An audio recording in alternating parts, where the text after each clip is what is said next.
지난 시간에 권리 능력, 의사 능력, 행위 능력에 대해서 알아봤는데요.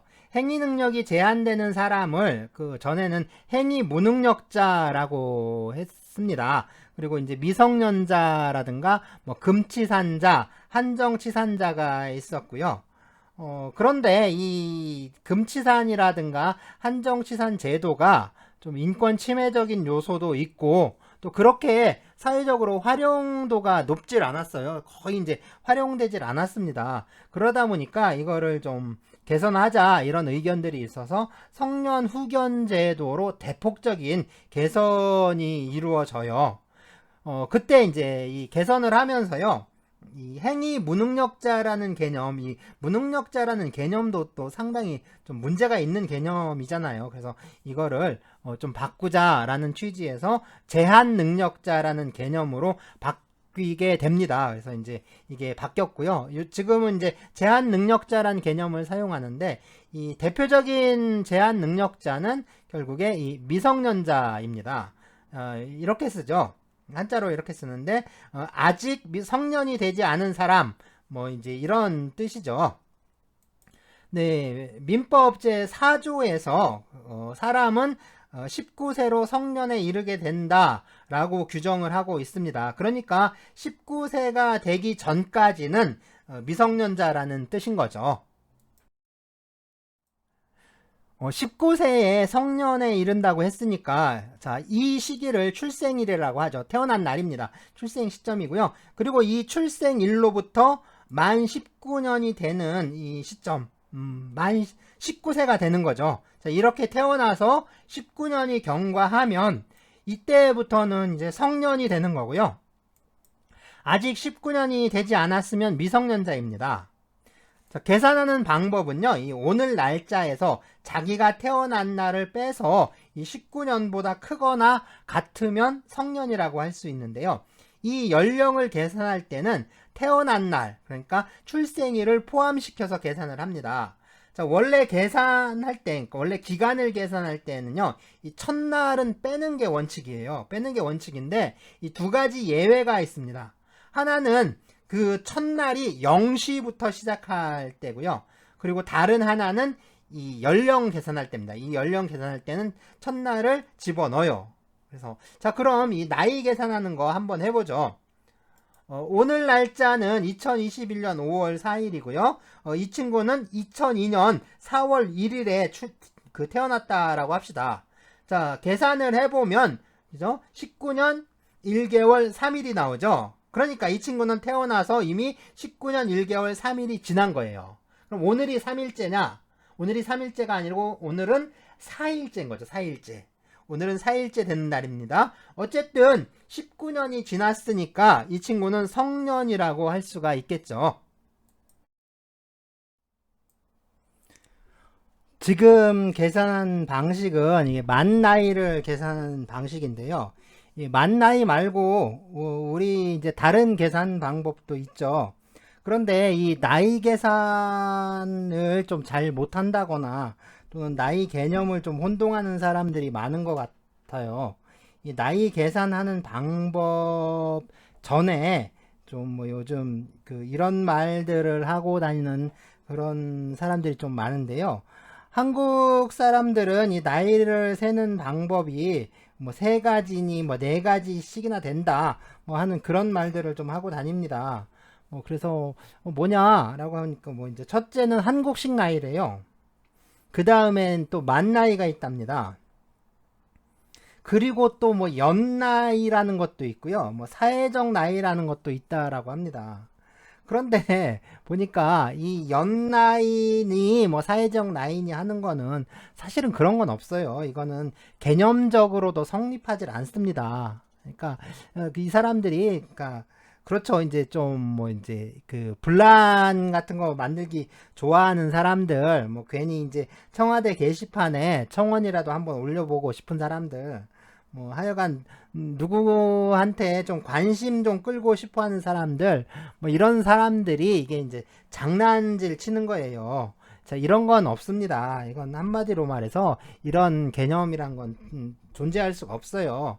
이 나이라는 개념 있죠. 이 나이라는 개념은, 그러니까 이 나이라는 말 뜻과 딱 맞는 거는 우리가 한국식 나이라고 하는 거, 그거 하나밖에 없습니다. 그리고 이제 만 나이 있죠. 만 나이는 사실은 이게 나이 개념이 아니에요. 나이 개념과 상관없이 이건 서양말로 우리가 age라고 하잖아요. 영어로 age라고 하는데, 이 age를 우리말 중에서 가장 좀 이제 번역을 하다 보니까 우리말 중에 가장 비슷한 게 이 나이니까 이 나이라는 개념으로 좀 번역을 한 거에 불과하지, 이게 이제 그 age가 나이 개념하고 이렇게 맞아떨어지지도 않아요. 이거 전혀 다른 겁니다. 나이가 그럼 뭘 말하는 거냐 하면요, 이게 국어사전식으로 좀 풀어보면 태어나서 살아온 횟수를 말해요. 그러니까 횟수, 연수죠. 연이 몇 개냐 하는 뜻인 겁니다. 자, 예를 한번 들어봅시다. 서기 2000년에 태어난 사람이에요. 그 2000년에 태어났습니다. 자, 그러면 이 사람이 이 2000년에 태어났을 때 그해 2000년은 이 사람한테 몇 번째 해일까요? 예, 0번째 해인가요? 아니죠. 이게 첫 번째 해죠. 첫 번째 해잖아요. 그러니까 한 살이 되는 거예요. 왜 태어나자마자 한 살이냐? 태어나서 맞은 그 해가 그 사람한테 첫 번째 해니까 한 살인 거예요. 이게 뭐 이상한 건가요? 자, 언제 태어났느냐 이게 중요한 게 아닙니다. 뭐 1월에 태어나든 2월에 태어나든 12월에 태어나든 다 첫 번째 맞는 해니까 같은 해잖아요. 그러니까 모두 한 살이 되는 거예요. 그리고 해가 바뀌면 두 번째 해니까 두 살이 되는 겁니다. 12월 31일에 태어났으면 뭐 몇 시간도 지나지 않아서 두 살이 된다. 이게 전혀 이상한 게 아니죠. 해가 바뀌어서 이 친구는 두 번째 해를 맞았으니까 두 살이 되는 겁니다. 자, 그러면 2000년에 태어난 이 친구한테 올해는 몇 번째 해가 되는 거죠? 자, 2021년 올해는 22번째 해가 되죠. 그러니까 이 친구들은 22살이 되는 겁니다.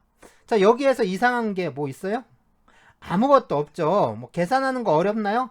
아니죠. 아주 쉽잖아요.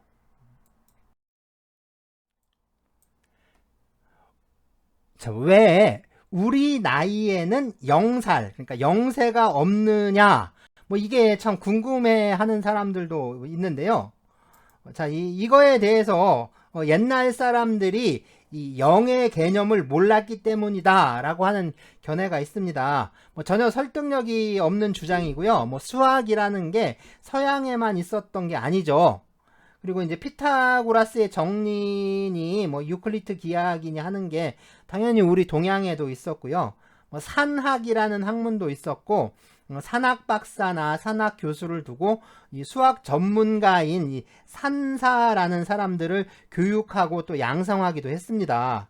그러니까 옛날에 서당 가면 뭐 하늘천 따지 가마솥에 누룽지 뭐 이런 거나 배우는 게 아니었어요. 옛날에도 수학이 있었습니다. 그래서 서당에서도 이 숫자와 더하기, 빼기, 곱하기, 나누기 같은 거 다 가르쳤어요. 영의 개념을 몰랐다라는 건 역사적 사실에도 맞지 않는 말이고요. 지나친 자기 비하입니다. 자, 이 동그라미를 우리가 0이라고 읽는 건 0이라는 글자가 개념이 있는 거잖아요. 있기 때문에 그런 겁니다. 자, 그리고 이런 말도 하는데요. 이 뱃속에 있을 때도 사람으로 쳐서 이 나이를 계산한 것이다. 그래서 뱃속에 있는 아이를 하나의 인격체로 취급을 해서 나이도 쳐주고 또 태교라고 뱃속에 있을 때부터 교육을 시켰다. 뭐 이런 말들을 합니다.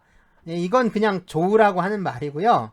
뭐 태교를 한 것도 사실이고 뱃속에 있는 아이의 인격을 존중해 준 것도 사실이라고 할 수 있지만, 뭐 그렇다고 뱃속에 있던 10달을 1년으로 쳐서 태어나자마자 한 살이 된다. 뭐 이렇게 얘기하는데 이건 아니에요. 역시 그냥 하는 말이지 근거가 있는 말은 아닙니다. 자, 그런데 가만히 좀 생각을 해봅시다. 이게 나이가 0살이라는 말, 근데 0이라는 말은 없다라는 의미잖아요. 그러니까 존재하지 않는 겁니다. 그러니까 0살이라는 게 없는 게 이상한 게 아니라 0살이 있으면 그게 더 이상한 거죠. 자, 여기 아기가, 그렇죠? 사람이 존재를 하는데 이 아이가 없다라고 아이의 존재를 부정하는 게 된다라는 거죠. 사실 우리나라나 서양이나 다 영살은 없어요. 영은 존재를 부정하는 개념이 되기 때문에 영살이라는 것은 있을 수도 없고 또 영살을 세지도 않습니다. 한 살, 두 살 세면서 영살부터 출발하지 않아요.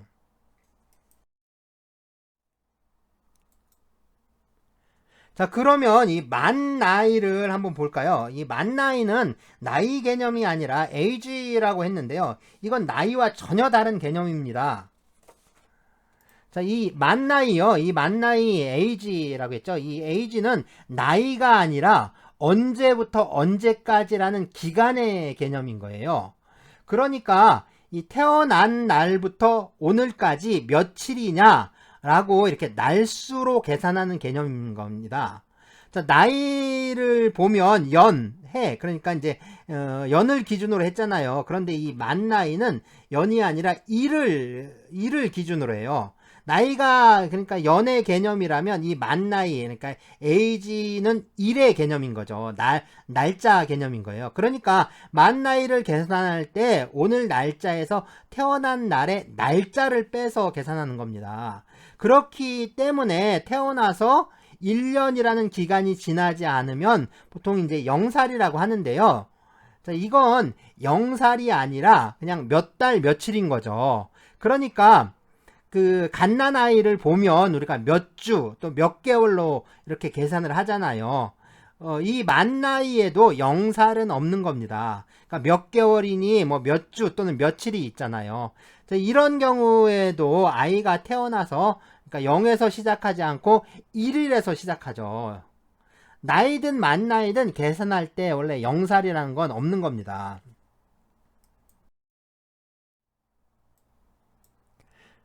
자, 그러면 이 만 나이를 한번 이제 계산을 해 볼까요?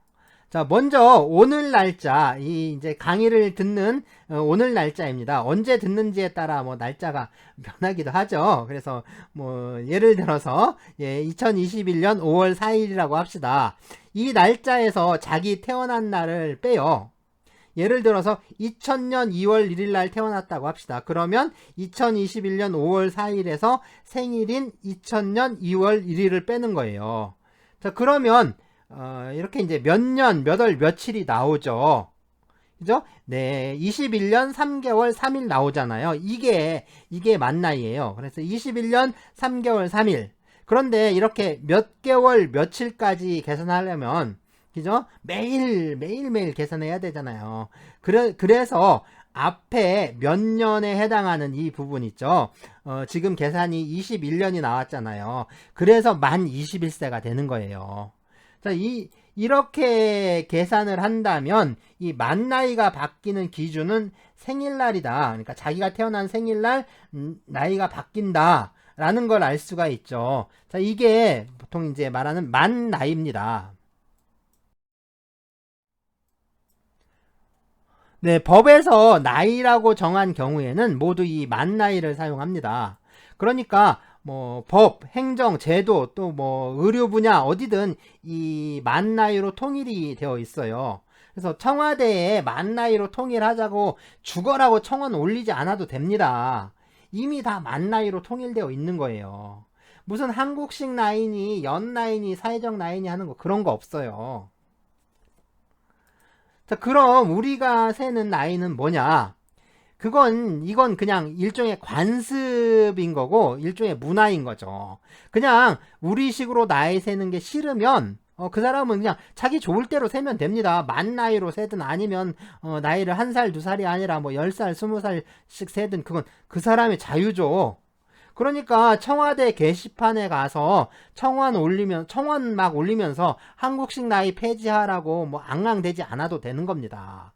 뭐 명절만 되고 새해 연초만 되면은 뭐 한국식 나이가 문제네 막 해서 신문에서 떠들어댈 필요가 하나도 없는 거예요. 자, 그런데 이게 이제 우리가 우리식으로 나이 계산하는 거 이거 관습이라고 했는데 이게 아주 잘 지켜지죠. 아주 잘 지켜지는 관습이지만 그래도 관습법은 아닙니다. 자, 왜 그럴까요? 이런 건 좀 중요하긴 한데요. 왜 이렇게 잘 지켜지는데, 예, 법보다도 훨씬 잘 지키죠. 그래도 관습법이 아닌 이유, 이거 뭘까요? 바로 성문법이 있기 때문입니다. 아까 연령 계산에는 출생일을 산입한다라는 민법 규정이 있었는데요. 네, 민법 제 158조입니다. 바로 이 성문법 규정이 있기 때문에 우리식으로 나이 계산하는 것은 법이 되질 못하는 거예요. 그러니까 그냥 일반적인 사회 관습이고 전통 문화라고 할 수밖에 없습니다. 그러면 우리가 이 다른 나라들하고 다르게 다른 나라들하고 좀 다른 방법으로 이 나이 계산을 좀 독특하게 하는 거, 이거를 꼭 없애야 되느냐, 이걸 꼭 없애야 하는 건가, 그런 거죠. 이걸 꼭 없애야 할까요? 자, 헌법 규정에 답이 있습니다. 그래서 국가는 전통문화의 계승 발전과 민족문화의 창달에 노력하여야 한다. 네, 우리 헌법 제9조에 규정되어 있습니다. 그러니까 지금 말한 것들, 바로 이게 국가가 계승하고 발전시켜야 하는 전통문화 아니냐, 또 국가가 창달에 노력해야 하는 민족문화 아니냐라는 겁니다. 1살, 2살 나이 세는 거, 그게 뭐 할 일 없는 사람들이 뭐 청와대 국민청원 게시판에 가서 장난질이나 치는 그런 하찮은 게 아니라는 거예요. 그러면 나이라든가 만나이 같은 지금의 이런 문제들이 사실은 왜 생기냐 하는 건데요. 이건 이 시간에 대한 인식이 다르기 때문이라고 할 수 있습니다. 그러니까 서양의 시간 개념은 뭐 기본적인 그 단위 시간의 축적으로 시간을 계산을 해요. 그러니까 보통 1년은 365일이고 하루는 24시간이라고 하잖아요. 또 1시간은 60분이고 1분은 60초입니다. 자, 시간의 단위가 여럿이 있지만 가장 기본이 단위는 초예요. 초. 그래서 1초 1초가 쌓여서 분이 되고 또 시가 되고 1이 되고 하는 식이죠. 그렇죠? 그래서 1초가 모여서 60초가 되고, 왜 60초가 되면 1분이고 3600초가 되면 1시간이 됩니다. 86,400초가 되면 하루가 되고요. 3153만 6천초가 되면 1년이 돼요. 이건 뭐 지금의 우리도 이제 마찬가지인데요. 그렇지만 이 우리의 전통적인 시간과는 이렇지 않아요. 각 시간 단위별로 기준이 있었죠. 그래서 계절에서 어디부터 어디까지가 1년이고 또 달이 어떻게 되는지에 따라서 한 달이 정해집니다. 하루 역시 태양의 위치에 따라 정해지는 거예요. 이것처럼 천체의 운행에 따라 기준 시간을 정하고 그 기준 시간을 쪼개서 더 작은 그 시간 단위로 나눕니다. 그러다 보니까 이 서양식 시간관에 의하면 하루는 정확히 24시간, 그러니까 86,400초 예요. 그러니까 이게 매일매일 똑같아요. 근데 우리 전통 시간에 의하면 항상 정확하게 24시간이 되는 게 아닙니다. 예를 들어서 그 태양이 정남향의 방향에 있을 때 그 정오가 되죠. 정오가 되니까 이 정오부터 다음날 정오까지 이게 이제 하루인데 이게 꼭 24시간이 정확하게 그 86,400초가 되는 게 아니에요. 이게 어떤 때는 좀 길어지고 어떤 때는 좀 짧고 그렇잖아요. 이게 이제 지구가 이제 자전이나 공전을 하는데 이 완전한 구체도 아니고, 그 다음에 이 지구가 공전하는 게 또 이제 그 완전한 그 원형도 아니잖아요. 약간 타원형으로 되어 있기 때문에 시간이 조금씩 차이가 납니다. 그래서 그 차이가 나는 것을 기준으로 해서 이렇게 맞추고 있는 거예요. 그러니까 이 태양과 지구 위치 변화에 따라서 뭐 길어지기도 하고 짧아지기도 하고 그런 거죠. 그래서 이 서양의 시간관을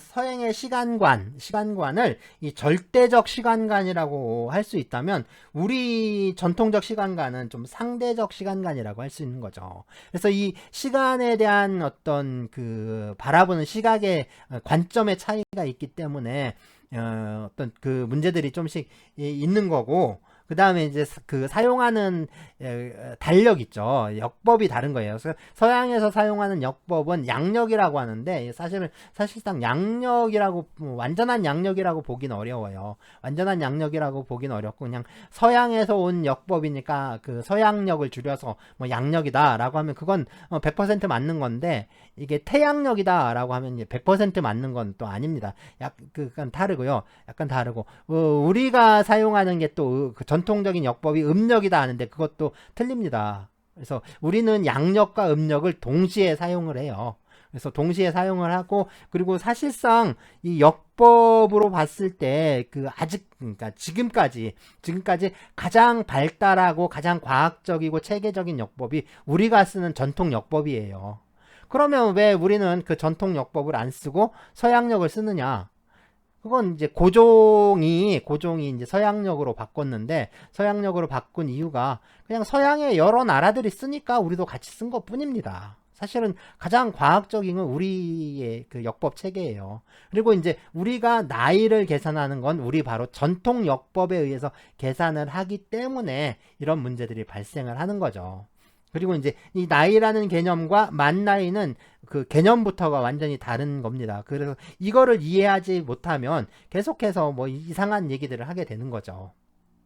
자, 어쨌든 만 나이가 이게 그 법률상 나이 개념이기 때문에 이 법에서 나이라고 하면 이 만 나이고 이 만 나이에 따라서 계산을 합니다. 자, 그래서 만으로 19세가 되지 않으면 미성년자라고 하는데요. 이 미성년자는 행위 능력이 제한이 됩니다. 이 말은 이 미성년자는 법률 행위를 할 수 없다. 그러니까 계약 같은 걸 할 수 없다. 그런 의미는 아닌데요. 미성년자도 당연히 계약이라든가 이런 법률 행위를 할 수가 있습니다. 그리고 이 미성년자의 법률 행위도 효력이 발생해요. 다만 좀 완전하진 못하다 뭐 이런 뜻이죠. 그래서 미성년자의 행위 능력을 보완을 해줄 필요가 있는데 그래서 그 미성년자의 행위 능력을 좀 보완하기 위한 제도가 바로 이 법정 대리인 제도입니다. 그래서 미성년자에게 법정 대리인을 두는 이유가 이거예요. 자, 미성년자에게 친권자가 있으면 부모죠. 친권자가 있으면 친권자가 법정 대리인이 되고요. 친권자가 없거나 또는 뭐 친권을 상실하거나 친권이 제한되거나 그런 경우에는 후견인을 선임하고 있습니다. 통상 이제 부모가 친권자가 되는데 친권은 부와 모, 그러니까 아빠와 엄마가 공동으로 행사해야 하고요. 이혼할 때 자녀가 미성년자이면 뭐 누가 친권을 행사할 것인지를 정해야 합니다. 자, 그러면 미성년자의 법정 대리인은 그러니까 무슨 일을 하는지 어떤 역할을 하는지 이게 궁금하겠죠.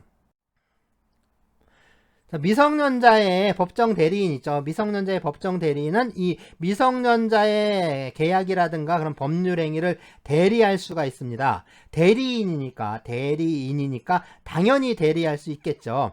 자, 이 대리할 수 있는 권한은 미성년자의 위임에 의해서 생기는 게 아니에요. 그러니까 통상적인 대리권의 경우에는 본인의 위임을 받아서 대리권이 생깁니다. 그래서 임의 대리라고 하는데요. 이 미성년자의 법정 대리인은 법률의 규정에 의해서 대리권이 발생합니다. 그래서 법정 대리인이죠. 자, 다음으로 이 미성년자의 법률행위에 대해서 동의를 할 수 있어요. 그래서 미성년자가 한 법률행위를 이 법정 대리인이 동의를 하게 되면 이 법률행위는 완전해진다라고 할 수가 있습니다.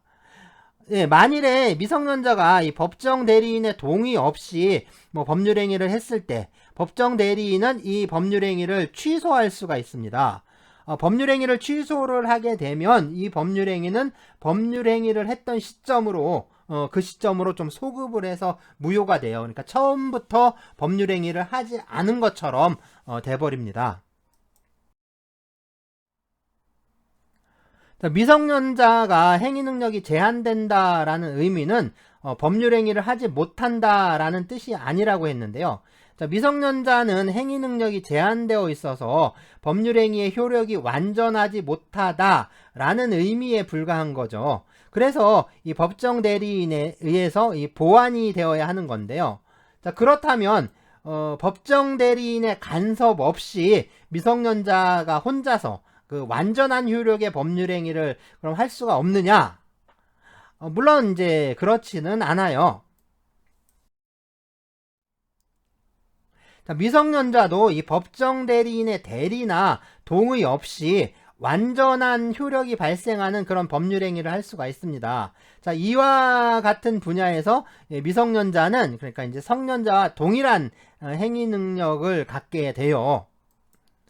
자, 그래서 민법이나 특별법에서 미성년자라도 이 법정 대리인의 대리나 동의 없이 법률 행위를 할 수 있는 경우들을 규정하고 있는데요. 자, 노동계약에 있어서도 이 법정 대리인은 미성년자의 노동계약이나 임금 수령을 대리할 수 없도록 규정하고 있습니다. 자, 이제 계약의 목적인데요. 이 계약이 성립을 하려면 계약을 통해서 좀 이루려고 하는 무언가, 그러니까 다시 말해서 계약의 내용이 있어야 하는데요. 이 계약의 내용을 다른 말로는 계약의 목적이라고 합니다. 사람들은 이 계약을 통해서 자신이 원하는 무언가를 추구를 하는데요. 예를 들어서 이런 클래식카를 이제 사고 파는 매매 계약을 했다고 합시다. 그러면 계약을 통해서 이루고자 하는 건 이 자동차의 소유권을 변경하는 거겠죠. 그러니까 차 주인이 바뀌는 거잖아요. 다시 말해서 계약을 통해서 권리 변동이 일어난다라고 할 수가 있는 거죠. 이것처럼 계약이 추구하는 권리 변동의 내용을 계약의 목적이라고 할 수 있는데요. 계약이 성립하려면 이 계약의 목적이 있어야 하는데 이 성립한 계약이 원래 추구했던 목적을 달성하려면, 다른 말로 하자면 계약의 효력이 발생하려면 이 계약의 목적 또는 이 계약의 내용은 확정되고 실현 가능하고 적법하고 또 사회적으로 타당해야 합니다. 이것들이 계약의 목적이 갖추어야 하는 어떤 요건들인데요. 보통 확정성, 가능성, 적법성, 타당성 이렇게 부릅니다. 먼저 이 확정성 요건은요, 이 계약의 목적이 확정되어야 한다라는 요건인데요. 이게 너무 당연한 말이죠. 이 계약을 통해서 무엇을 할 것인지가 좀 정해져 있어야 한다라는 거예요. 그러니까 무엇을 할 것인지도 모르고 계약을 할 수는 없잖아요. 그래서 이 계약의 목적을 확정할 수 없는 계약은 당연히 무효입니다. 사실상 성립하지 않는다라고 봐야겠죠. 그러면 계약의 목적은 이 계약을 체결할 때 확정되어 있어야 하느냐? 물론 이제 그건 아니에요. 계약이 성립하고 나중에 채무자가 이 계약상의 채무를 이행할 때까지만 확정될 수 있으면 됩니다. 예를 들면 이 조건부 계약이나 근저당권 설정 같은 게 좀 대표적인 예라고 할 수가 있습니다. 네, 비가 오고 있는데요. 이런 약속을 했다라고 가정을 해봅시다. 내일 비가 오면 내 우산을 너에게 주겠다. 이렇게 약속을 했어요. 자, 여기서 내 우산을 주겠다라고 하는 건 일종의 증여계약이라고 할 수가 있습니다. 그런데 앞에 내일 비가 오면 이라는 단서가 달려있죠. 그러니까 내일 비가 오면 우산을 받을 수 있지만 비가 오지 않으면 우산을 받을 수 없게 되는 거죠. 자, 그런데 내일 비가 올지 안 올지는 이건 모르는 일입니다.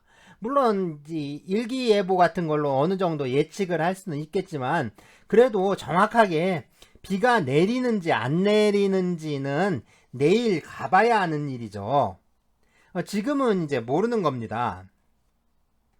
자, 이런 것들을 이제 조건이라고 하는데요. 조건은 뭐냐면 성취 여부가 불확실한 장래의 사실을 말한다 라고 할 수가 있는데요. 이것처럼 조건은 계약의 효력이 발생하는 것을 좀 저지하고 있다가 이 조건이 이루어지면, 그러니까 조건이 성취가 되면 비로소 계약의 효력을 발생시킨다거나, 아니면 반대로 이미 발생한 계약의 효력을 좀 소멸시키는 역할을 담당을 합니다. 자, 여기서 내 우산을 주겠다라는 건 이제 증여계약이죠. 이 증여계약은 내일 비가 오면 이런 이 조건에 발목이 잡혀서 효력이 지금 발생하지 않는 거죠. 그러다가 내일 비가 오게 되면 다시 말해서 이 조건이 성취가 되는 거예요. 그러면 증여계약의 효력이 발생하게 됩니다. 그땐 이제 우산을 줘야 되는 거죠. 만약에 비가 오지 않으면 어떻게 되나요? 그땐 조건이 성취되지 않았으니까 증여계약은 효력이 생기지 않고 그냥 소멸해 버리게 됩니다. 자, 그런데 이 조건이라는 게 이게 될지 안 될지, 그러니까 이게 일어날지 안 일어날지 몰라요. 이게 될 수도 있고 또 안 될 수도 있습니다. 그러니까 성취 여부가 되는지 안 되는지가 이게 불확실한 거죠. 자, 이렇게 성취 여부가 불확실하다고 했잖아요. 이게 조건의 특징입니다. 자, 그런데 이제 반드시 일어나는 그 일들도 있죠. 뭐 언젠가 될지는 모르겠지만 반드시 오는 게 있습니다. 자, 이런 것들은 이제 기한이라고 하는데요. 뭐 8월 보름이 되면, 뭐 복숭아 꽃이 피면, 뭐 가을이 오면, 뭐 이런 것들인데, 이런 것들은 반드시 오잖아요. 그러니까 이런 것들은 기한이라고 합니다. 자, 이것처럼 이 조건이나 기한이 붙어 있는 계약을 이 조건부 계약 또는 기한부 계약이라고 하는데요. 어쨌든 이 조건부 계약은 될지 안 될지 불확실하죠. 사실 이 조건부 계약은요, 이게 사실은 계약이 그 하나가 아니에요. 그 하나의 계약처럼 보이지만 사실은 두 개의 계약이 있는 겁니다. 그래서 내 우산을 주겠다라는 게 이제 이 증여계약, 이게 본 계약이에요. 여기에 내일 비가 오면이라는 이게 달라붙어 있는 거거든요. 그러니까 본 계약인 증여계약에 내일 비가 오면 이 본 계약의 효력을 발생시킨다라고 하는 부수적인 어떤 다른 합의, 즉 다른 계약이 착 하고 이제 달라붙어 있는 겁니다. 이게 이제 조건부 계약인데요. 그럼 조건부 계약은 언제 확정되는 걸까요? 이 조건부 계약은 조건이 성취되는지 또는 아닌지가 결정되는 시점에서 확정된다고 할 수 있습니다.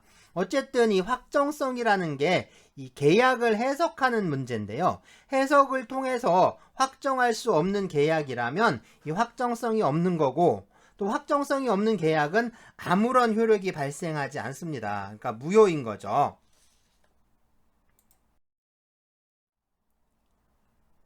계약이 체결될 때가 아니라 나중이 돼야 확정되는 또 다른 예가 이 근저당권 설정을 들 수가 있는데요. 이 확정성 문제에서 대표적인 사례라고 할 수 있습니다.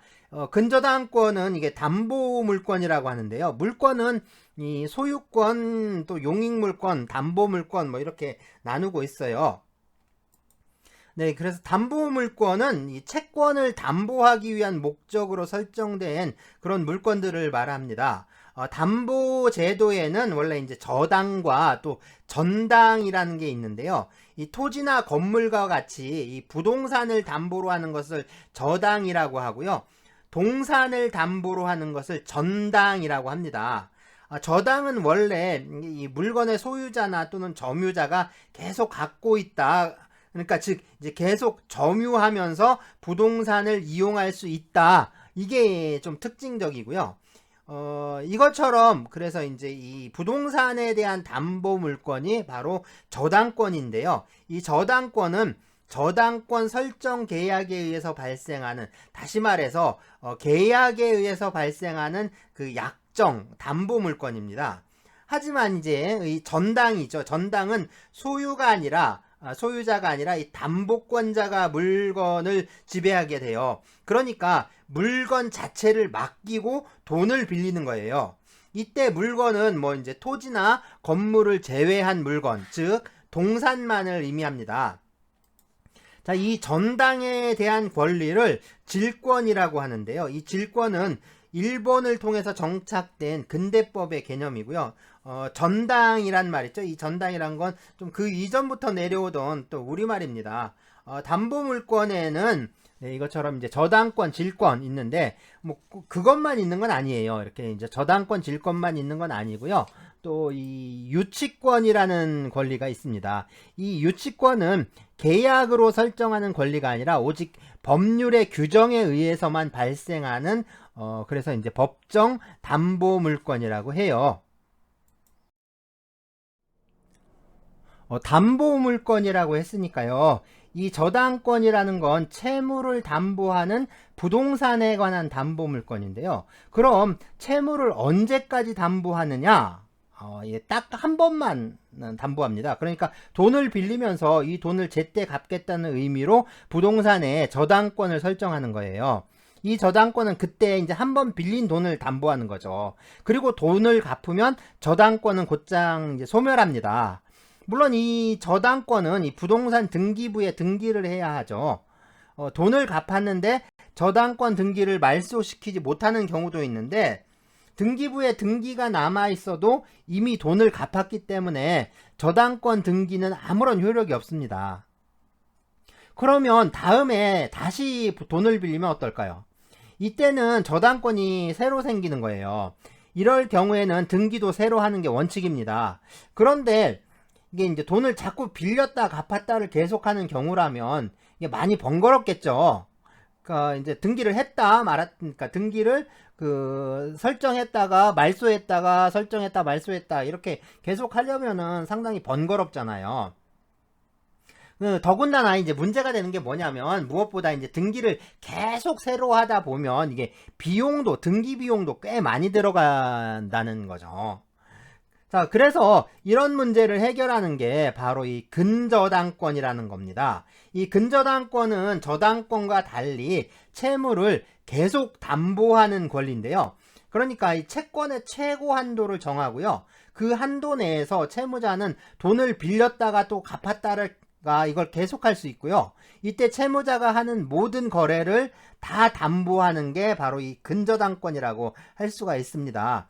보통 이게 한자로 이 뿌리 근자를 쓰는 법률 용어들이 있는데요. 뭐 근저당이라든가 뭐 또 뭐 근보증 뭐 이런 경우인데 역시 일본에서 유래한 용어입니다. 이때 이제 근은 이 뿌리 근자인데 이 뿌리 근자는 뿌리라는 의미가 아니라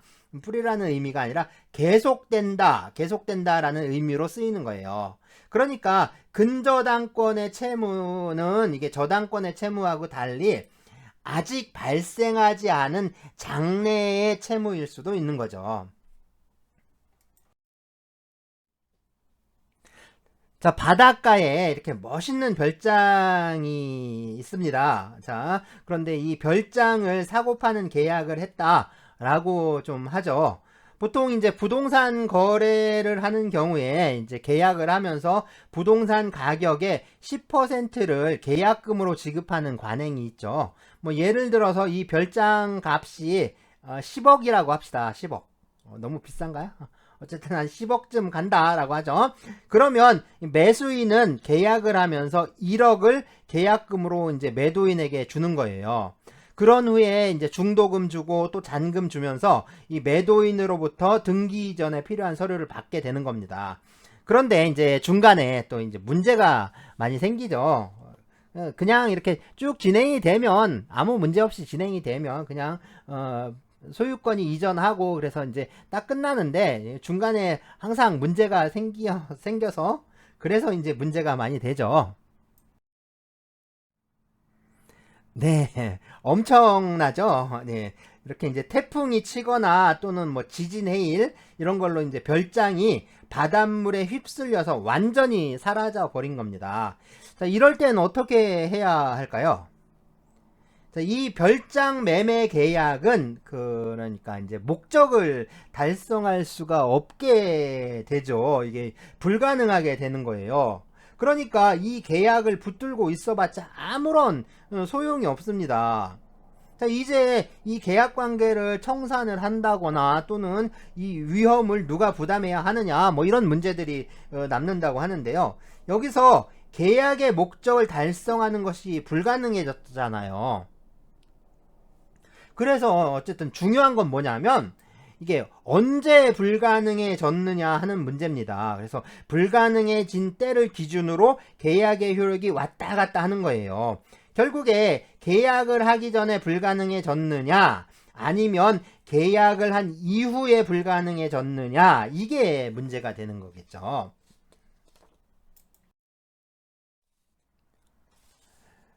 자, 현실에는 존재할 수 없는 불가능한 건물인데요. 좀 자세히 볼까요? 네, 그렇죠. 불가능하죠. 이게 물이 떨어지면서 물레방아를 돌리는 것처럼, 물이 떨어지면서 이제 물레방아가 돌아가는 것처럼 그려졌지만, 잘 보면 건물의 복도는 또 수평으로 되어 있어요. 그죠? 자, 이것처럼 실현할 수 없는 것, 실현될 수 없는 것, 그래서 실현 불가능한 것을 불능이라고 하는데요. 이 불능의 문제는 그래서 언제 불능이 되었는가, 언제 불능이 되었는가에 달려있다라고 할 수가 있습니다. 자, 계약 체결 시점을 중심으로 해서요. 그 계약 체결 이전에 불능이 됐다면 이것을 원시적 불능이라고 합니다. 그러니까 처음부터 이건 불가능했다라는 뜻이죠. 계약을 체결한 이후에 불능이 되잖아요. 이거는 후발적 불능이라고 합니다. 자, 이 원시적 불능의 경우에는 이게 계약이 무효가 되는데요. 이게 실현 가능성이 없는 거죠. 그런데 후발적 불능의 경우에는 이게 계약을 체결할 때는 실현 가능했단 말이에요. 그래서 계약은 효력이 있습니다. 그러니까 원시적 불능으로 계약이 무효가 되면 이게 미리 받은 그 계약금은 법적으로 의미 없는 돈이 되잖아요. 그래서 원래 있던 곳으로 돌아가야 합니다. 그래서 부당이득으로 반환하게 되는데요. 앞에 별장 매매 계약에서 계약금으로 받은 1억은 그러니까 부당이득이 되니까 그러니까 매수인이 매도인에게 돌려줘야 합니다. 그렇지만 후발적 불능은 이게 계약이 무효가 되질 않아요. 계약의 효력이 살아 있습니다. 그런데 계약의 목적을 달성할 수 없게 됐잖아요. 자, 이럴 경우에는 이 채무자에게 고의나 과실이 있느냐, 그래서 채무자의 고의 과실에 의해서 불능이 되었느냐, 뭐 이런 걸 따집니다. 그래서 채무자의 고의 또는 과실에 의해서 이 불능이 됐다면 채무자는 채권자의 손해를 배상해야 합니다. 만일에 이제 채무자에게 이제 고의나 과실이 없이 불능이 됐다. 이럴 때는 그 위험 부담의 문제가 남는데요. 그러니까 계약이 목적을 실현하지 못하고 폐기될 수 있는 그런 위험을 누가 부담해야 하는가? 다시 말하면 이런 경우에 누가 손해를 보고 끝내야 하는가라는 문제라고 할 수 있습니다. 자, 채무자가 계약의 위험을 부담하는 거, 그것을 원칙으로 하고 있는데요. 이것을 채무자 위험부담주의라고 합니다. 그렇다면 이 매매 계약에서 누가 채무자일까요?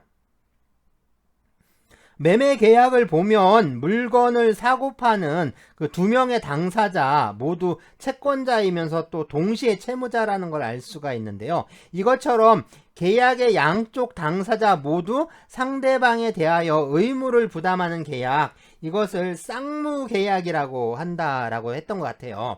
그러니까 쌍으로 의무를 부담한다라는 거죠. 반대로 한쪽 당사자만 의무를 부담하는 것을 편무계약이라고 합니다.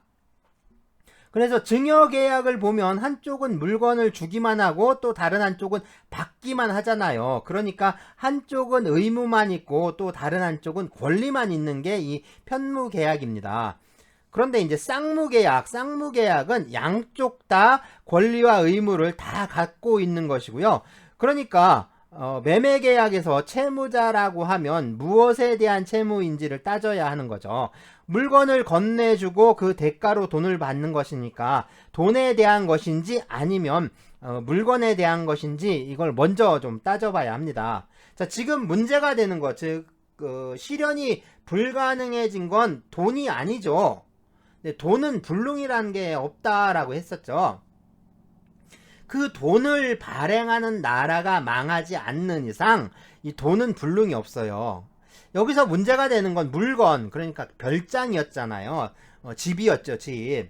매도인이 매수인에게 별장을 넘겨줘야 하는데 이게 불가능해진 거죠. 그러면 이 별장에 대해서 누가 채권자고 또 누가 채무자일까요? 자, 매도인은 별장을 넘겨줘야 할 의무가 있고 매수인은 별장을 넘겨받을 권리가 있잖아요. 그러니까 매도인이 채무자가 되겠죠. 매도인, 다른 시각에서 보면 집주인이죠. 그래서 채무자가 위험을 부담한다, 이 말은 결국에 집주인이 위험을 부담한다라는 말인 겁니다.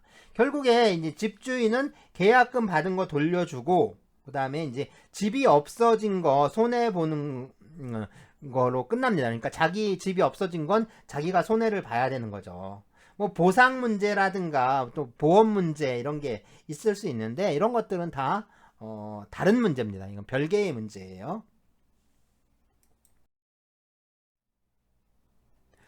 네, 실현 가능하냐 아니냐 따질 때 물리적으로 그러니까 이제 자연 과학적으로 할 수 있느냐 이게 아니라 일종의 사회 관념 또는 이제 사회 통념이라고 많이 하죠. 사회 통념이라고 하는데 상식이라고 생각하면 됩니다. 그러니까 우리가 상식적으로 생각했을 때 그게 이제 실현 가능하냐, 그러니까 그런 실현 가능성이 있어야 한다라는 겁니다. 그래서 이 자연과학적 실현 가능성이 아니라 어떤 사회 통념상의 실현 가능성이 있을 때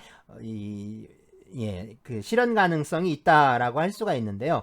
그래서 드는 대표적인 그러니까 이 실현 가능성의 사례가 뭐냐면 이 넓은 해수욕장 그 모래사장에서 반지를 잃어버렸는데 이 반지를 찾아주는 계약입니다.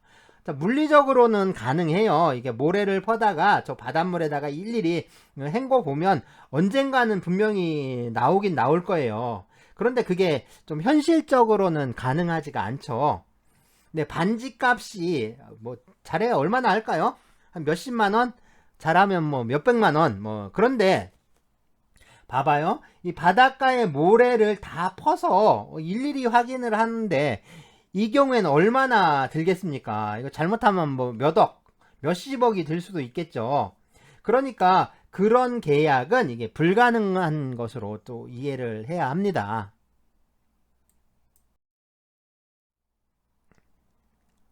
자, 그렇다면 이런 경우는 어떨까요? 아주 오래된 클래식카가 있는데 아주 옛날 자동차죠. 이런 게 있는데 이 자동차를 사고 팔기로 이 매매 계약을 체결했어요. 자, 차를 사기로 한 사람이 이 차 주인이 이 머터리가 차 주인인 것으로 알고 계약을 한 거예요. 그런데 알고 보니까 이 머터리가 이 자동차의 소유자가 아닙니다. 이 소유자가 아니고 이 자동차는 우리 누덕도사님의 소유예요. 그러니까 이게 누덕도사님이 이 자동차 주인인 거죠. 그러면 이 계약은 어떻게 될까요? 네, 계약은 유효한 걸까요? 아니면 무효일까요? 자, 보통 이런 경우를 타인 물건의 매매라고 해서 좀 설명을 하는데요. 이 계약을 할 때 계약 당사자가 물건의 주인이 아니었으니까 이 처분권이 없는데도 처분을 한 거잖아요. 그러니까 계약을 할 때 이미 실현 가능성이 없다. 또는 다른 사람의 물건을 무단으로 팔았으니까 이건 불법이다. 이렇게 볼 수도 있지만 그렇게 볼 수도 있죠. 그렇지만 이러한 타인 물건의 매매는 이게 실현 가능성이 없는 것도 아니고요. 또 불법이 되는 것도 아닙니다. 왜냐면 이제 매매 계약을 했다라고 해서 곧바로 소유권이 변경되는 게 아닌데요. 매매 계약을 하면 이 매도인과 매수인 사이에 일정한 권리와 의무가 발생을 합니다. 매도인은 이 매매 계약의 목적물인 물건을 매수인에게 인도를 해야 하죠. 이게 이제 매도인의 의무, 그러니까 채무인 건데요. 이 채무를 이행해야 하는 시기까지 그냥 이행하기만 하면 됩니다. 그럼 어떻게 하면 되죠? 어떻게 하면 될까요, 이거? 사서 주면 되죠. 그러니까 머터리가 누덕도사님한테 자동차를 사서 매매 계약을 한 매수인에게 인도해 주면 되는 거예요. 그러면 아무 문제가 없는 거죠. 아니면 이 자동차의 원주인에게 물건의 처분권을 위임받으면 됩니다. 그래서 자동차를 인도해 주기만 하면 돼요. 그럼 채무를 이행하지 못하게 되면 어떻게 될까요? 누덕도사님이 안 팔겠다, 너한테 안 맡길 거야, 뭐 이런 식으로 해서 그래서 이제 자동차를 넘겨주지 못하게 되면 그때는 매수인에게 손해배상을 해주면 되는 거죠. 자, 계약 자유의 원칙이라고 하잖아요. 이 계약 자유는 이런 것까지 포함을 합니다. 나가서 계약을 해놓고 안 지킬 자유까지 계약의 자유에 포함이 돼요. 계약을 하면 계약의 내용대로 따라야 할 의무가 발생을 하는데, 뭐 그런 의무가 발생을 하지만 이 계약의 자유라는 거는 그러한 의무를 위반할 수 있는 자유까지 포함이 됩니다. 물론 계약을 위반을 하게 되면 이게 강제집행이라든가 뭐 손해배상 같은 이 법적인 제재가 가해지는데요. 이러한 문제들은 이건 계약의 자유와는 별개의 문제인 거죠. 자, 그래서 가능한 거예요. 하지만 계약의 자유가 인정된다라고 해서 그죠? 무한정 허용되는 건 아니겠죠. 자, 이제 계약의 자유를 제한하는 내용이라고 할 수 있는데요. 역시 예를 한번 이제 들어봅시다. 자, 유명한 장면이죠. 자, 이렇게 서로 도박을 하기로 계약을 했다라고 합시다. 그러면 이러한 도박 계약은 허용되는 걸까요? 계약 자유의 원칙이 있다라고 했으니까 이런 도박 계약까지 허용되는 거냐 하는 거죠.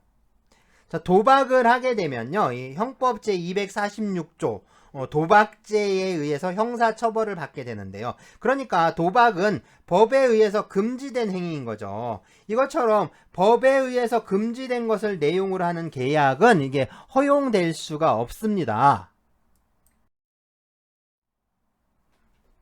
계약의 내용은 적법해야 한다.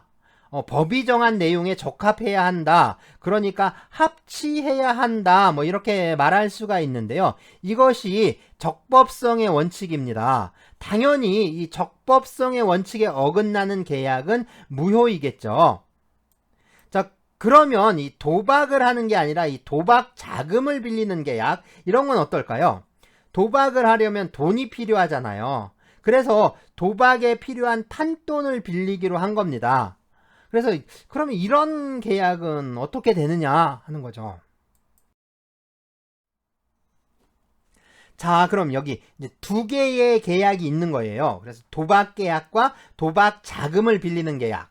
자, 먼저 도박 계약을 보면 도박은 범죄입니다. 그래서 형법 제246조 도박죄로 이제 처벌을 받게 되죠.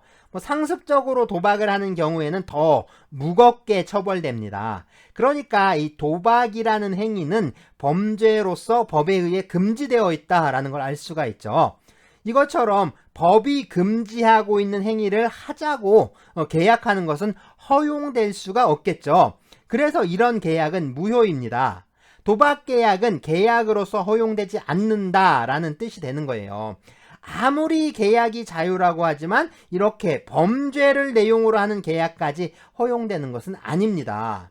그렇다면 이 도박 자금을 빌리는 계약은 어떨까요? 결론부터 말하자면 자, 이러한 계약도 도박 계약과 마찬가지로 역시 무효입니다.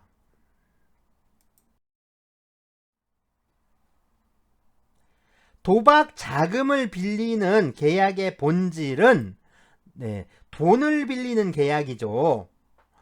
그 도박이냐 아니냐를 따지지 말고 이 자금을 빌리는 계약을 한번 생각해 봅시다. 대출 계약이라고도 했는데 이게 민법상의 계약 유형에 의하면 금전 소비대차 계약이라고 해요.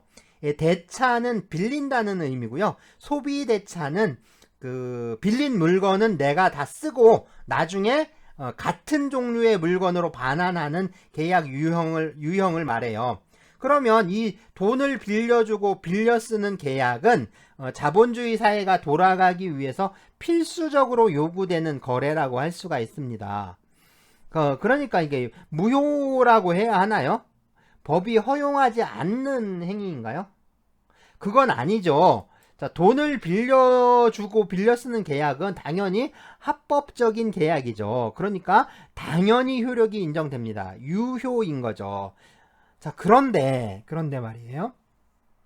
이 돈을 빌려서 도박 판돈으로 쓴다. 도박 판돈으로 쓰기 위해서 돈을 좀 빌리는 계약. 이것도 인정을 해야 하느냐라는 겁니다. 자, 도박은 금지되어 있었죠. 그런데 도박 계약을 금지하면서 도박 자금을 빌리는 계약을 허용해 준다면 이 법이 도박을 금지하고 있는 취지와는 좀 정반대로 도박을 오히려 부추기는 꼴이 되잖아요. 그러니까 이런 계약은 허용할 수가 없겠죠. 당연히 금지를 해야 하는 게 맞아요. 자, 그렇지 않고 이 도박 자금을 빌려 쓸 수 있게 해주고 또 뭐 이자까지 쳐서 갚는 거 이런 걸 허용해 준다면 도박을 금지하는 게 아무런 의미가 없어지는 거잖아요. 그래서 도박 자금을 빌리는 계약도 허용되지가 않습니다. 자, 이런 내용의 계약은 무효가 되는데요. 법이 직접적으로 금지하는 규정을 두고 있지는 않고요. 이렇게 문제가 되는 것을 허용하지 않겠다라는 이제 포괄적이고 좀 일반적인 규정을 두고 있습니다. 이게 민법제 103조인데요. 이 선량한 풍속 기타 사회 질서에 위반한 사항을 내용으로 하는 법률 행위는 무효로 한다라는 규정입니다. 계약 그 자체는 이게 법이 금지하고 있는 것은 아니지만 그 계약의 구체적인 내용이 선량한 풍속이나 사회 질서에 반하는 내용이라면 그러한 계약의 효력을 허용하지 않겠다라는 의미라고 할 수가 있는 거예요. 여기에서 이 선량한 풍속, 기타 사회 질서를 전에는 이게 공서양속이라고 했는데요. 요즘은 잘 안 쓰는 것 같긴 하지만 그래도 알아두는 게 좋겠죠. 그래서 선량한 풍속, 뭐 기타 사회 질서, 이거 줄여서 공서, 예, 공적인 질서를 말하고요. 양속, 네, 선량한 풍속입니다. 그래서 공서양속. 그래서 공서양속에 위반하면 안 된다. 자, 이런 의미인데요. 자, 이것처럼 계약의 내용이 선량한 풍속이나 사회 질서에 위반하지 말아야 한다라는 원칙을 사회적 타당성의 원칙이라고 합니다. 그러니까 법이 비록 금지하고 있지는 않지만 그러한 행위나 그러한 내용을 그러니까 우리 사회가 허용할 수 없다라는 그런 가치 판단인 거죠.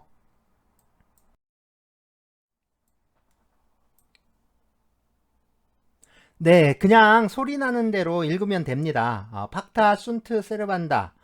계약은 지켜야 한다. 뭐 약속은 지켜야 한다라는 뜻인데요. 네, 약속을 했으면 꼭 지켜야겠죠. 하지만 이 계약을 지배하는 룰은 자유입니다. 자유. 그러니까 리베르타스. 우리 교훈에도 있죠. 리베르타스. 어쨌든 이 계약 자유의 원칙은 근대 시민법이 표방하는 가장 기본적인 룰이라고 할 수 있는데요.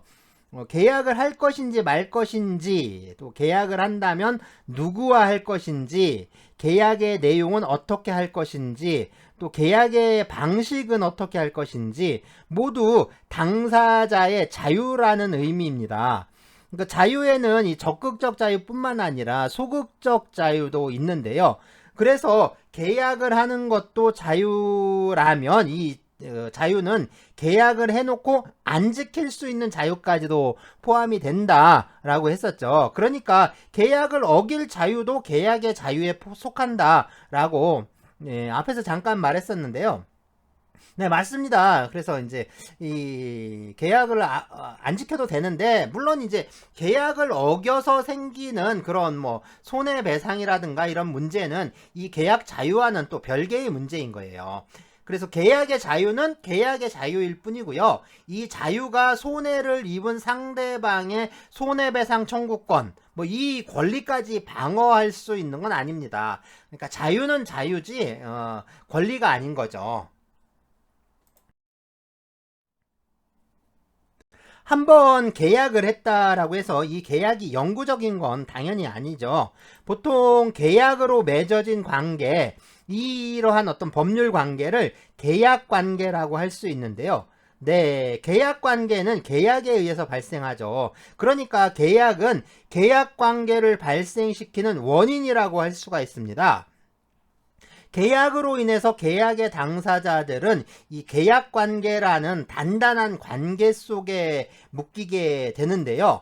이 계약의 당사자들만을 대상으로 특별 구속 관계가 형성되는 거예요. 그래서 계약 당사자들에게는 계약의 내용과 관련된 권리와 의무가 발생하는 거죠. 자, 계약의 당사자들이 자기가 부담하는 의무를 이행을 하게 되죠. 그러면 계약은 원래 계약이 추구했던 목적을 달성하게 됩니다. 그리고 계약의 당사자들은 자신들이 추구했던 목적을 달성하게 되었으니까 만족을 얻게 되고요. 그러면 계약은 자연스럽게 소멸하게 됩니다. 물론 모든 계약이 그런 건 아니고요. 이 계약의 목적이 달성돼도 계약이 소멸하지 않고 계속해서 존속하는 경우가 있는데요. 이런 계약을 계속적 계약이라고 합니다. 노동계약 역시 대표적인 이 계속적 계약이라고 할 수가 있어요. 자, 여기서 문제는 이 채무자가 채무를 이행을 해야 하는데 네, 이행을 하지 않는 또는 이행을 못하게 되는 경우들인데요. 채무는 그 채무를 이행을 해야 할 시기가 정해져 있는데요. 이처럼 채무를 이행할 시기가 되어도 채무가 이행되지 않는 것을 급부장애라고 불러요. 이 급부라는 말은 이 라이스퉁이라는 이 독일 용어를 번역한 말인데요. 채무자가 채무를 이행하는 행위를 말합니다. 그러니까 채무자가 채무를 이행하는 행위에 장애가 생겼다라는 건데요. 이 중에서 채무자가 고의적으로 또는 과실에 의해서 이행을 안 하거나 또는 못하게 되는 경우가 있습니다. 자, 이런 경우를 채무 불이행 또는 계약 위반이라고 합니다. 자, 유럽 대륙법 전통을 계승한 우리의 경우에는 이 채무 불이행이라는 표현을 많이 썼는데요. 네, 그런데 요즘은 이 미국의 영향을 많이 받게 되다 보니까 이 영미법에서 쓰는 개념도 들어와서 쓰이게 됩니다. 그래서 영미법 개념도 많이 쓰이고 있는데요. 이 영미법에서는 브리치 오브 컨트랙트, 그러니까 이제 계약 위반이라고 불러요. 계약 위반. 그래서 계약의 목적이 달성되지 않는 그런 경우라고 할 수가 있겠죠. 자, 짱구는 못 말려. 짱구는 못 말려입니다. 짱구죠, 짱구. 왼쪽에 있는 개가 흰둥이죠. 그래서 우리 이제 짱구는 매일 이 흰둥이를 산책시키기로 약속을 했다. 뭐 이렇게 이제 가정을 합시다. 그러니까 엄마랑 계약을 했다라고 하는 이게 치자고요. 그러니까 우리나라에서 이 짱구 엄마는 이 복미선 씨죠. 복미선 씨. 아빠는 신영만이고요. 신영식으로 되어 있는 데도 있죠. 원본에는 이 짱구가 노하라 신노스케, 그리고 엄마는 노하라 미사에, 아빠가 이 노하라 히로시고요. 동생이 있죠. 동생 짱아가 노하라 히마와리, 그리고 이제 흰둥이는 시로입니다. 시로. 이렇게 되어 있어요. 근데 이제 그 흰둥이, 우리 흰둥이라고 하면 누가 사람 이름이라고 생각하지 않고 다 개 이름이라고 생각을 하는데, 재밌는 건 이 시로 있죠. 시로. 일본어의 시로는 이게 흔한 사람 이름이에요. 사람 이름입니다. 그래서 이제 시로. 그래서 이제 에피소드 중에 그런 이제 그 흰둥이가 아니라 이제 그 시로라는 이름 때문에 사람 이름하고 흡사하기 때문에 생기는 그런 오해들, 다른 것들도 있는데, 그런 에피소드들이 있는데, 이게 이제 우리나라에서는 좀 번역하기가 난감한, 그렇죠. 이제 흰둥이가 개가 되니까 그런 저희가 좀 있습니다. 자, 이제 매일매일 흰둥이를 산책시키고 용돈을 받기로 이제 엄마 복미선 씨와 이제 계약을 했습니다. 네, 그런데 짱구가 이제 흰둥이를 산책을 안 시키고 그냥 옥수수만 먹고 있는 거예요. 그러니까 이제 흰둥이를 산책시키기로 하고 산책을 안 시키는 거죠. 흰둥이를 산책시키기로 계약을 했는데 산책을 시키지 않았어요. 만약에 짱구가 고의적으로 또는 과실에 의해서 흰둥이를 산책시키지 않았다면 이건 계약을 위반한 게 됩니다. 그래서 이거를 채무불이행이라고 할 수가 있어요. 네, 계약을 체결을 했다라고 합시다. 자, 이때가 계약을 체결한 시점이에요. 그러니까 계약이 성립하는 때인 거죠. 그리고 이때가 이행을 해야 할 시기, 이행기라고 합시다. 자, 이렇게 계약이 성립하고 나서 이행을 해야 하는 그 시기, 이 도중에 채무의 이행이 불가능해졌다라고 합시다. 이렇게 이행이 불가능해진 경우를 이행불능이라고 하는데요. 이 경우 계약 체결 이전이라든가 뭐 이행을 한 이후에 불능이 되는 것은 아무런 문제가 되지 않습니다. 그러니까 계약이 성립하기 전이라면 계약은 실현 가능성이 없어서 무효가 되고요. 이행을 한 후에 불가능해지는 건 이미 이행을 했으니까 의미도 없고 또 전혀 문제될 일도 아니죠. 그러니까 계약이 성립한 후에 이행을 하기 전에 불능이 된 경우라고 할 수가 있습니다. 그래서 이게 이행불능이에요. 다음으로 이제 두 번째 경우인데요. 이행을 해야 하는 시기가 되었는데 이행을 할 수 있는데도 이행을 안 하고 있는 겁니다. 이렇게 이행기가 됐는데 이행을 할 수 있는데도 또 이행을 안 하는 거, 이게 채무의 이행이 지연되고 있는 거죠. 이것을 이행지체라고 합니다. 세 번째 경우는 이행을 하긴 했어요. 이행을 하긴 했는데 뭐가 좀 많이 부족한 경우입니다. 자, 이렇게 이행을 하긴 했는데 뭐 그 양이나 뭐 질이나 내용 면에서 보면 제대로 이행을 하지 않은 경우라고 할 수가 있죠. 이 경우 불완전 이행이라고 부릅니다. 자, 이렇게 이행불능, 이행지체, 그리고 불완전 이행의 세 가지 유형을 채무불이행이라고 합니다. 자, 짱구가 흰둥이를 산책시키기로 계약을 했습니다. 그런데 네, 흰둥이가 사라졌어요. 짱구가 너무 괴롭혀서 집을 나갔는지 어땠는지 하여간에 흰둥이가 사라졌어요. 자, 흰둥이가 없으니까 짱구는 흰둥이를 산책시킬 수가 없잖아요. 그래서 흰둥이를 산책시키는 게 불가능해진 겁니다. 산책시키지 못한 거죠. 자, 이런 경우가 이행불능이라고 할 수가 있습니다. 할 수 없게 된 거예요. 자, 짱구는 흰둥이를 산책시킬 수 있고 또 산책을 시켜야 하는 시간이 다 됐어요. 그런데도 흰둥이를 산책시키지 않고 있는 겁니다. 이렇게 흰둥이를 산책시킬 수 있는데 안 하고 있는, 그러니까 산책시키지 않는 거죠. 자, 이것을 이행지체라고 합니다. 그러니까 늦어지고 있는 거예요. 늦게라도 산책시킬 수 있는 그 상태입니다. 자, 짱구가 흰둥이를 산책시키려고 하고 있네요. 자, 이번에는 흰둥이를 산책을 시켰습니다. 네, 흰둥이를 산책시키지 않은 짱구. 그러니까 산책은 시키긴 시켰는데요. 네, 산책을 제대로 시키지 않은 겁니다. 이것처럼 하긴 했는데 제대로 하지 않은 경우를 네, 불완전 이행이라고 하겠죠.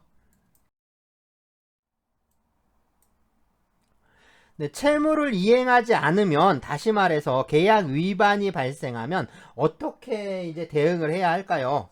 채무 불이행에 대한 법적인 구제 방법들이 있습니다. 먼저 강제 이행인데요. 물론 이행 불능의 경우라면 이행을 하는 것이 불가능해졌으니까 강제 이행을 시킬 수 없겠죠. 또 강제 이행이 이 채무자의 어떤 인격적 이익을 침해하는 경우가 있을 수 있습니다. 이런 경우에도 강제 이행은 할 수가 없겠죠. 뭐 예를 들어서 뭐 가수가 와서 라이브로 노래를 불러주기로 계약을 했어요. 그런데 이 가수가 오지 않았다거나 또는 와서 목이 좀 안 좋다라고 해서 뭐 CD 틀어놓고 입만 뻥긋거리다가 그냥 가는 거예요. 자, 그렇다고 해서 이 가수를 잡아다가 그러니까 노래를 제대로 부를 때까지 계속 노래를 시킬 수는 없겠죠. 그죠?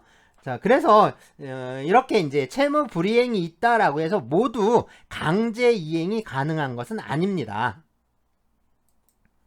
다음으로 이 계약을 해제할 수가 있습니다. 잠시 후에 뭐 다시 볼 건데요. 계약의 해제는 계약을 이제 원점, 그러니까 계약이 성립하는 시기로 돌아가서 계약의 효력을 모두 지워버리고 계약이 없었던 상태로 되돌리는 것을 말해요.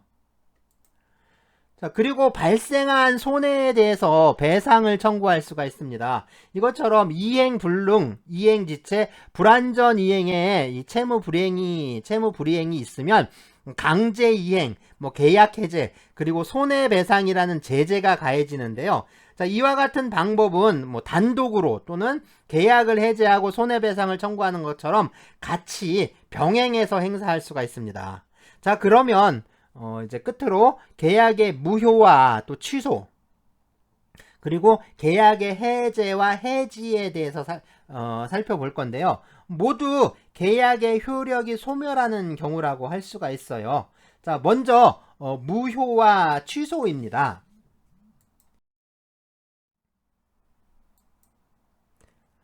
자, 이렇게 계약을 했고요. 이 계약을 한 후로 시간이 쭉 흘러가겠죠. 자, 먼저 계약의 무효입니다. 이 계약의 무효는 처음부터 계약의 효력이 발생하지 않는 것을 말해요. 효력이 발생하지 않으니까, 그러니까 무효라고 하는 거겠죠. 자, 어떤 계약이 무효인지는 법률에 규정이 있거나 아니면 인과 법칙에 의해서 실현 불가능한 것과 같이 당연히 무효가 되는 경우들이에요. 그러니까 무효는 당연 무효라는 거죠. 자, 계약이 무효가 되면 처음부터 아무런 효력이 발생하지 않아요. 자, 다음은 취소인데요. 취소는 계약에 뭔가 문제가 있는 경우입니다. 그래서 계약에 흠이 있어서 취소할 수 있게 되는 건데요. 계약은 취소할 수 있을 뿐이지 무효가 되는 건 아니고요. 일단 계약은 유효해서 계약의 효력이 발생합니다. 계약은 일단 유효예요. 유효. 계약의 효력이 발생하는 거죠. 자, 계약을 취소할 수 있으니까 이 계약을 취소할 수 있는 취소권을 가진 사람이 취소를 하잖아요. 그러니까 계약을 취소하겠다. 뭐 이렇게 이제 일방적으로 의사표시를 하는 거예요. 그러면 취소를 한 시점에서 이 취소의 효력이 시간을 거슬러 올라갑니다.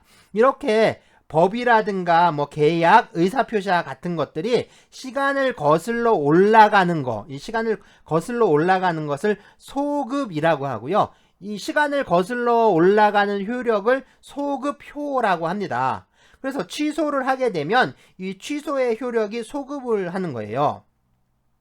그래서 계약이 성립하는 시점까지 소급해서 이 계약을 무효로 만들어 버립니다. 그러니까 취소를 하게 되면 계약은 처음부터 없었던 상태로 되는 거죠. 취소는 아무나 아무 때나 할 수 있는 것은 아니고요. 반드시 법률에 규정이 있는 경우에만 취소할 수 있습니다. 법률에 의해서 규정된 사람만이 법률에 의해 규정된 경우에만 할 수 있어요. 이게 취소인데요. 취소는 취소권자가 일방적인 의사표시로 한다라고 했잖아요. 그러니까 계약이 아니라 단독행위라고 하고요. 두 사람의 합의에 의해서 성립하는 게 아니라 한 사람의 일방적인 의사표시로 이루어지는 거예요. 그래서 이걸 또 단독행위라고 하는 겁니다. 자, 또 일방적인 의사표시로 계약을 무효로 만들어 버리잖아요. 이것처럼 일방적인 의사표시로 법률관계의 변동을 초래하는 권리를 형성권이라고 하는데 이 취소권은 형성권입니다. 자, 이제 앞으로 이제 보게 될 계약의 해제나 또는 해지 역시 일방적 의사표시에 의해서 효과가 발생하는 단독행위고요. 또 형성권입니다.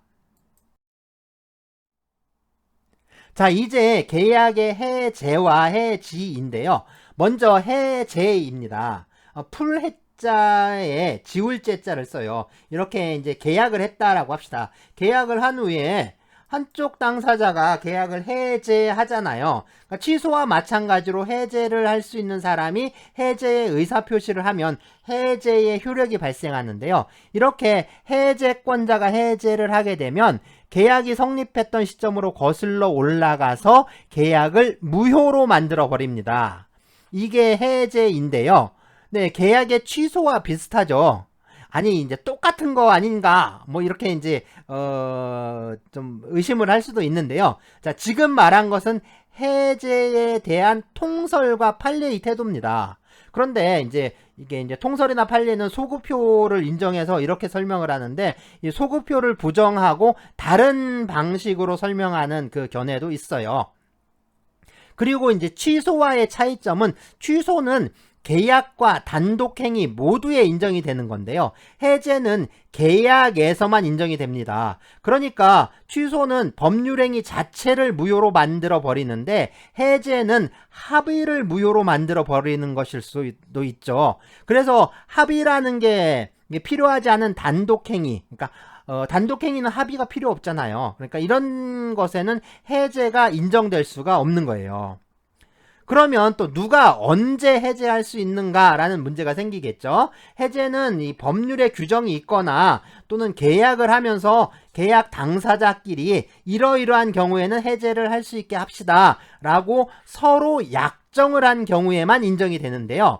그래서 법률의 규정에 의해서 인정되는 해제권을 법정 해제권, 또 계약으로 정한 해제권을 약정 해제권 뭐 이렇게 부릅니다. 자, 다음으로는 이제 해지인데요. 이 풀해자에 그칠지, 멈출지자를 쓰죠. 그러니까 계약 관계를 풀어서 계약의 효력을 멈추게 하는 거예요. 자, 계약을 했어요. 계약을 했습니다. 그런데 해지는 모든 계약에 인정되는 건 아니고요. 반드시 이 계속적 계약인 경우에만 해지가 인정될 수 있어요. 계속적 계약. 그러니까 계약의 목적을 달성해도 계약 관계가 소멸하지 않고 계속 지속되는 계약이라고 했었죠. 자, 이런 관계에서만 해지가 인정이 됩니다.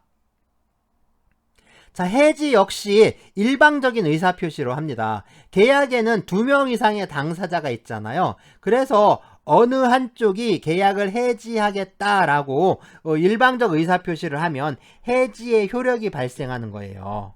자, 해지는 해지를 해도 해지의 효력이 소급하질 않아요. 그러니까 그 이전에 있었던 계약의 효력은 계속 유효하게 남아있는 겁니다. 그리고 계약은 장래를 향해서만 소멸하게 돼요. 결국에 해지는 계약으로 인한 구속관계를 끊어버리는 역할을 하는 거겠죠. 칼로 딱 끊어서 멈추게 하는 거예요. 해지의 말뜻이 그렇잖아요. 이 계약관계를 풀어서 효력을 멈추게 하는 것, 그게 바로 해지입니다. 자, 우리가 살펴보게 될 이 노동계약 역시 계속적 계약관계인데요. 그러니까 노동계약 역시 해지가 인정이 됩니다. 그런데 노동계약의 경우 이 사용자에 의한 해지냐 아니면 노동자에 의한 해지냐 뭐 어느 쪽이 해지를 했느냐에 따라서 부르는 명칭이 서로 다른데요. 그래서 이제 물어보잖아요. 그러면 이런 식으로 대답하는 친구들이 꼭 있는데요. 사용자에 의한 노동계약의 해지를 뭐라고 부르나요? 이렇게 하잖아요. 그러면 잘린다. 그래요. 자, 그럼 노동자에 의한 해지는 뭐죠? 때려친다. 네, 이게 이제 틀린 말은 아닌데, 틀린 말은 아닙니다. 잘린다, 뭐 때려친다가 틀린 말은 아니죠. 그렇지만 좀 그렇죠. 자, 노동자에 의한 해지 뭐죠? 네, 사직이라고 합니다. 사직이라고 하고요. 그리고 사용자에 의한 해지 뭐죠? 네, 해고라고 하죠. 자, 이거 다다음 시간에 살펴보게 되고요.